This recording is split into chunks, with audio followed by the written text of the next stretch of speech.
From Keene in the Shire, the Liberty Media capital of the world, this is Daryl W. Perry, host of FPP Radio News for Friday, November 20th, 2015.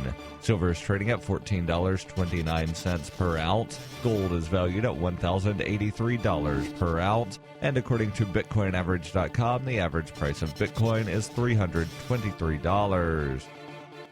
Antiwar.com reports in a 289 to 137 vote, largely along party lines, the House of Representatives on Thursday voted to block the admittance of Syrian and Iraqi refugees into the United States. The bill places hugely onerous restrictions on the admittance of such refugees, which is meant to effectively halt the entire process. Under the American Security Against Foreign Enemies Act, every single Iraqi or Syrian refugee who wants to be admitted will need a certification from the FBI director on their background check, as well as 3 different certifications from the FBI director, the Homeland Security Secretary, and the Director of National Intelligence that the individual refugee is not a threat. Well, in theory, this means refugees could still come. In practice, it will grind the entire process to a halt, and this appears to be by design, ensuring that no refugees at all are being admitted from either Iraq or Syria, as well as anyone who's ever been to Iraq or Syria in the last 4 years. Since Friday's attacks in Paris, there has been a growing backlash against refugees, particularly among U.S. Republicans. This was based largely on rumors, which turned out to be false, of a refugee being among the attackers. Germany's interior minister said he believes a refugee passport was planted at one of the sites as a false flag by the Islamic State to make things harder for the refugees, and by all indications, that is working.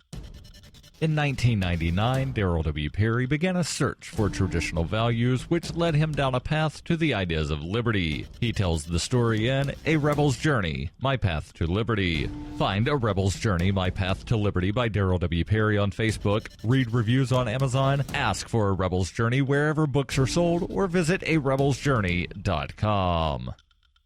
UPI reports the nation's largest health insurance provider said Thursday that it will scale back efforts to attract customers under the Affordable Care Act in 2016 and may exit the federal marketplace entirely the following year. UnitedHealth Group, which insures about 600,000 people in the government-led program, said the moves are due to higher risk that make it more challenging to turn a profit. UnitedHealth is the first major insurance company to indicate it might leave the exchange, which federal officials say will provide coverage for about 10 million Americans by the end of 2016. The company made the remarks as it downgraded its earnings forecast and blamed the Affordable Care Act for giving customers perhaps too much flexibility to change plans, saying those who sign up for coverage are using it too much, which cuts into profits. UnitedHealth CEO Stephen Hemsley said on a conference call Thursday, "We see no data pointing to improvement." While the group's exit from the ACA marketplace might be a significant move, some analysts say it would probably make too small a dent to topple the entire exchange. Others say the news may be an indicator of a tough financial climate for President Obama's signature healthcare law.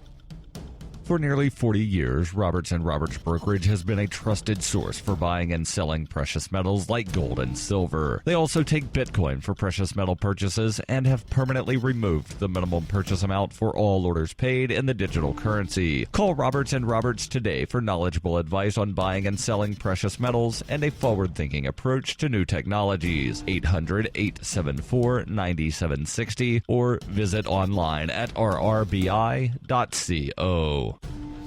Reuters reports U.S. health regulators on Thursday cleared the way for a type of genetically engineered Atlantic salmon to be farmed for human consumption, the first such approval for an animal whose DNA has been scientifically modified. 5 years ago, the U.S. Food and Drug Administration first declared the product, made by Massachusetts-based AquaBounty Technologies, to be as safe as conventional farm-raised Atlantic salmon. The FDA said on Thursday that AquaBounty's product will not require special labeling because it is nutritionally equivalent to conventional farm-raised Atlantic salmon. AquaBounty developed the salmon by altering its genes so that it would grow faster than traditional farm-raised salmon and expects it to take about 2 years to reach consumers' plates as it works out distribution. The fish is essentially Atlantic salmon with Pacific salmon genes for faster growing and a gene from the eel-like ocean pout that promotes year-round growth.